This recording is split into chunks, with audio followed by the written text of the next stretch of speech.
The following is a presentation of Muddy River Sports.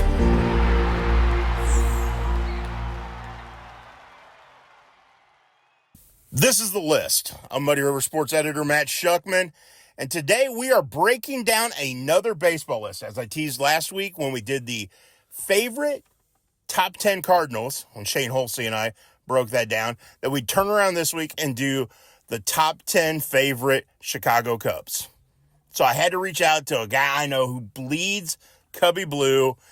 I actually wrote about his son when I first started at Muddy River about a Cubs experience. So we had to go with a diehard. Travis Dinkheller, Quincy High School girls soccer coach, and Cubbie lover.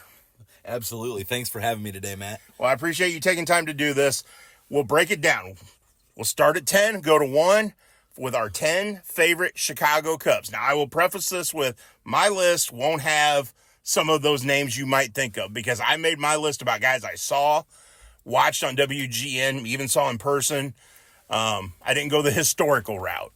What about you? I would agree. Obviously, the Cubs, they have a historic franchise as far as some players like Ernie Banks and Ron Santo and players like that, Fergie Jenkins, but they were before my time. And I remember watching on WGN, growing up as a kid, catching the Cub games in the afternoon, always a day game before the lights were in. That's right. And, and obviously you have like the famous trio of, Tinker, Evers, and Chance. But again, those are players that I never got to see.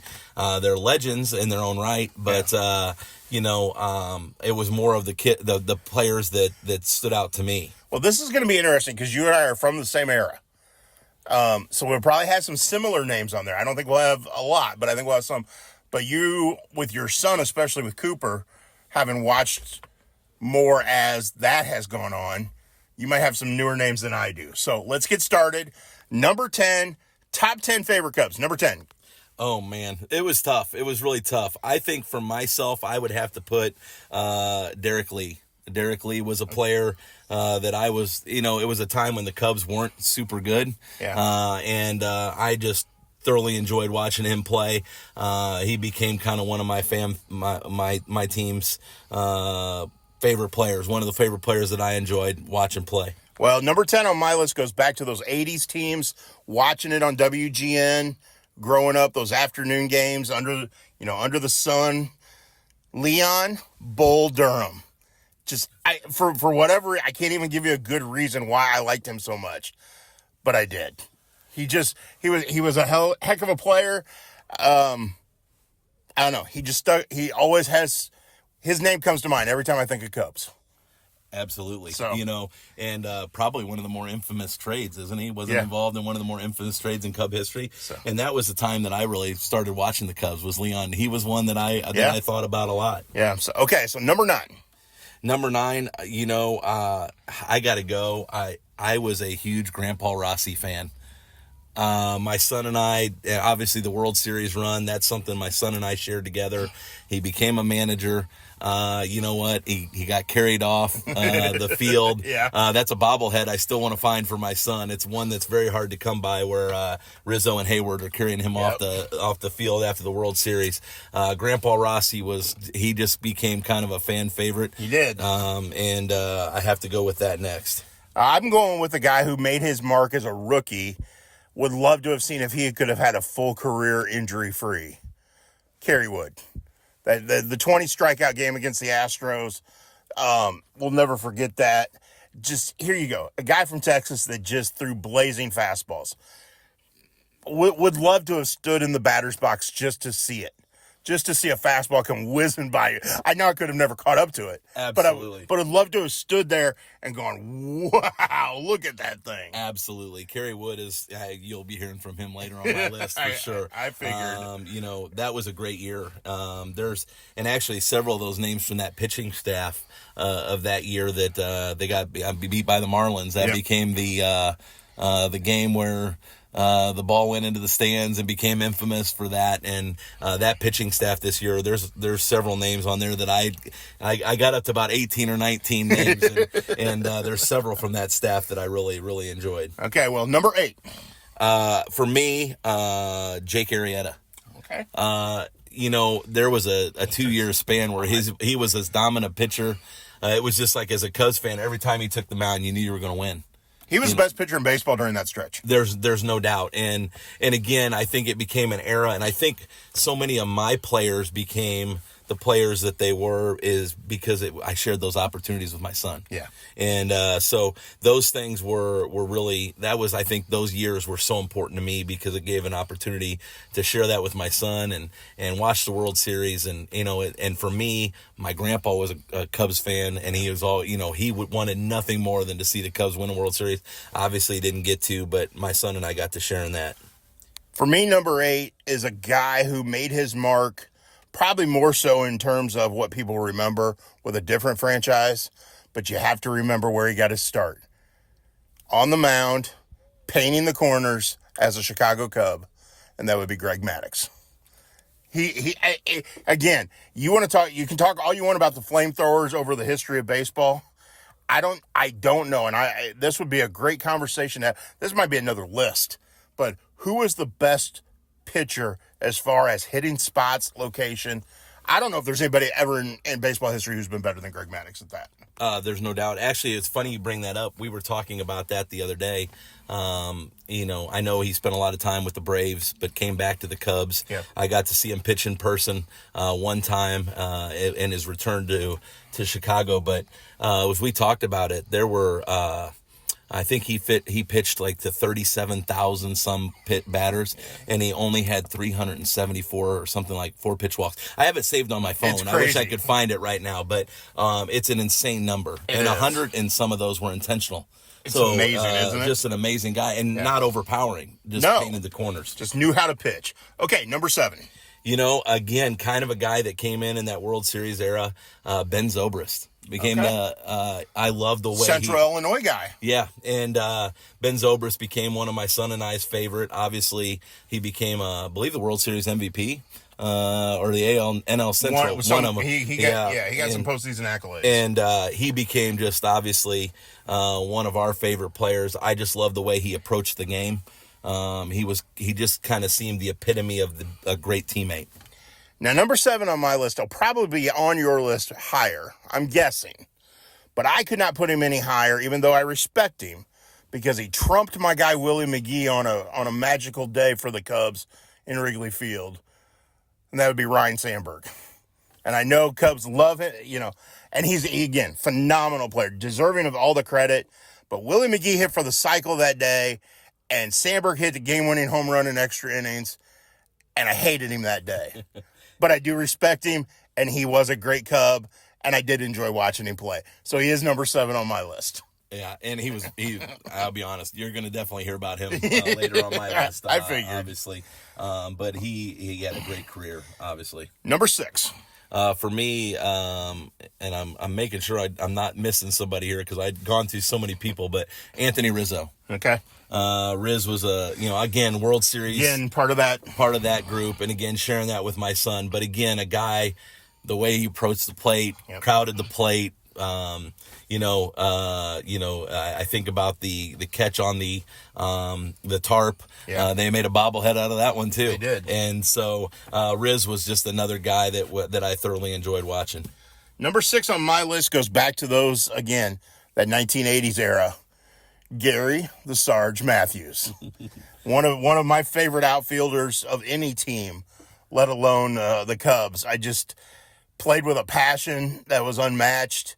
And again, when you grow up in that era, you listen to Harry Carey call games and stuff. There are guys that's, I'm surprised I didn't put Ron Say on my list just because of that, the Penguin. But Gary the Sarge Matthews, again, was one of those guys every time he came to bat, I wanted to watch him hit. Yeah, that was a great era. It was so much fun. It was fun baseball. Yep. I think if you go back to that, my son and I were talking about it last night as we made this list. You had the Sarge, the Penguin, the Bull, Rhino, Sean Dunston in the middle infield, Keith Moreland, Jody Davis behind the plate, Rick Sutcliffe was a pitcher.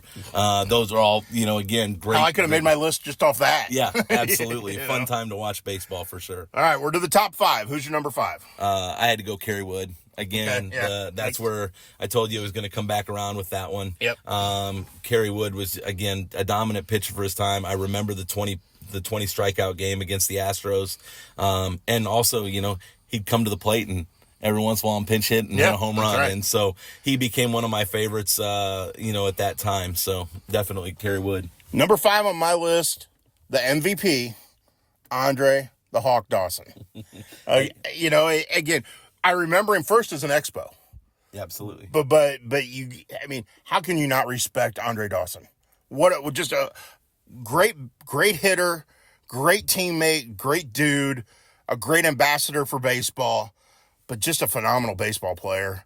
And deserving of all those accolades he got for teams that were not successful. Absolutely. That tells you how good he was. Absolutely. And I remember hearing them tell stories about playing in the old Expo Stadium on that bad AstroTurf and how it made his knees and how he had lost a step, but he was still always such a dominant player. So yeah, he again, another one that we're probably going to share. Yeah. Okay. Number 4. Mine is Greg Maddux. Again, we kind of hit on it. Yeah. Painting the plate. I know he wasn't a Cub all the years, but man, what a dominant career he had. All right, number 4, you've already talked about him, Anthony Rizzo. And the guy played baseball, still plays baseball, plays with love for the game. He's a boy playing as a man. He has that boyish charm about him where he just goes about his business having so much fun. Yes. And to me, that stood out. Of all those players on that World Series team, he was endearing. You wanted to go hang out with him because he was fun. Absolutely. What a great story he had, and he not only a great baseball player, but I agree, and I think that the thing that gets lost sometimes, and obviously he's a New York Yankee now, and I think he probably, if he had his choice, would have wanted to stay a Cub. Yeah. In today's age, you don't see very many people that stay, and as a non-Cardinal fan, the Yadier Molinas of the world that stay a Cub their whole career. So rare. The whole career. So rare. And so, it's not an easy thing to do. And I wish that Rizzo would have been able to stay because, again, like you said, he's on my list for a reason. Okay, number 3. Andre Dawson, the Hawk. Yeah, I remember hitting home runs, and that's more from my childhood. It was just awesome to watch him play. Number 3 on my list goes back to first base, Mark Grace. I mean, what a cool dude with a great left-handed swing, great defensive first baseman. I mean, and so much respect for the game. And just, again, I loved the way he defensively made an impact on the game. And I thought he was cool. Absolutely. Again, another great Cub, a great Cub, and that brings me to my number 2, which is Mark Grace. Okay. So, Wow. Mark Grace was fun to watch, obviously. And actually the thing that I remember watching him play, hitting from the left side, took a lot of walks, then ended up in the booth with the Diamondbacks, I believe. Yep. But again, that was actually one of my brother's favorite Cubs. Was it? And so my brother Corey loved Mark Grace, and so definitely one of the, like I said, he's in my top 2. Okay, well, my number 2 is a guy who actually played for the Quincy Cubs. Now, I didn't get to see him play here in Quincy. Saw him pitch in the major leagues as a reliever, but he learned his favorite pitch here in Quincy with the 1973 Quincy Cubs, and that was Bruce Sutter. Okay. And I know a lot of people think of him as a Cardinal, but he started as a Cub. And I have a very cool that I got autographed baseball from the 73 Quincy Cubs, and his autograph is right across it. And it's awesome. Just neat. It's just neat. Guy went on to be a Hall of Fame reliever, one of the greatest relievers of all time. But yeah, he was a Cub before he was a Cardinal, and he played right here in Quincy. That's a cool, and the Quincy connection, that's kind of, when you think about players that I didn't get to see to play, Hank Sauer was a Cub, and there's a Quincy connection there to Mel Tappy. Yes. And funny story, and I still have it. I was in Home Depot in Quincy, Illinois. Gosh, it's 10, 15 years ago, maybe longer. I couldn't even tell you. And there's people running around the store going, "Hey, did you see the World Series ring? The guy's got a World Series ring." And I'm like, "No." And I get out to the cart rack and I'm putting my cart away, and there's this gentleman and he's talking to somebody. I said, "Excuse me, sir." I said, "Can you tell me the story?" And he goes, "I'm Hank Sauer. I came to visit some friends, family of Mel Tappy here in Quincy, and he showed me his World Series ring from the New York Yankees, and he signed an autograph on honestly on a compact disc and inside sleeve of it. It's the only thing I had, and but it was That's really great. ironic. But to run into Hank Sauer in Quincy, Illinois, so again the Quincy connection there with the Quincy Cubs. And that brings us to number one.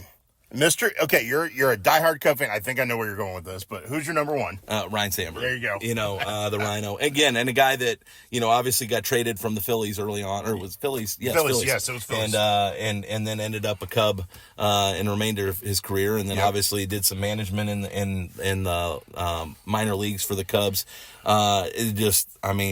He was awesome. I don't even know what else to say. He was my favorite player to watch of all time. I collected baseball cards. I probably have 100 or 150 different Ryan Sandberg cards. That's it was cool. my first autograph that I ever got. Oh, that's and so cool. Just an all-time great. I had a few of his jerseys. I'd even admit that. So I'm going back to the Quincy connection for my number one. And a lot of people listening will probably go, he's going to go El Tappy. I am not. I never saw the Tappy brothers play. And I tried to stay true to that with my list. These were people I saw. I've seen this guy play. He's going to be a Chicago Cub on the big league level soon. He's already made his way up through the organization. He's currently at AAA Iowa. But Riley Martin will be, well, he already is, my number one Cub.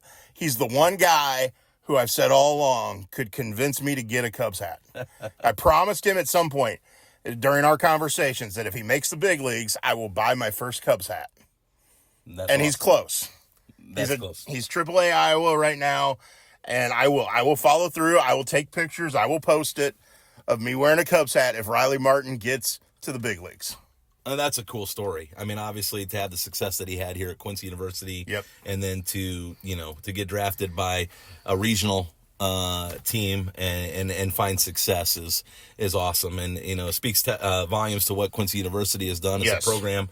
Obviously you have the Kinney connection there, Josh Raby, right? But to have that connection, obviously you instantly become a fan favorite when you've seen a guy play and grow up and through the ranks. And I've gotten to know him. I've spent time with him. I'm just so excited for him. And he will get me to actually cheer for the Cubs. Well, and I hope he's successful. And I would love to see another trophy coming their way. And, it's funny as we were talking about this, I got to about 18, 19 names, and it's hard. It was really hard to narrow them down. I will agree with you because there were a couple names, and then like one popped in my head. It was like, how did I leave him off my original list? And that was Kerry Wood. I'm like, when I thought about it, I'm like, how did I leave him off? But, I had Kyle Schwarber was one of the guys that I thought about. Yeah, Schwarber was on mine. Obviously, a hero coming back from the World Series from the ACL, missing the whole season. I was a huge Matt Clement fan. Okay, Matt Clement, the beard. I left Mark Pryor. Yeah, same year as Kerry Wood. That's that pitching staff. Rick Sutcliffe. I thought about him. And he's not had a great career since he left. Javi Baez was so electric to watch at times as a Cub, and then.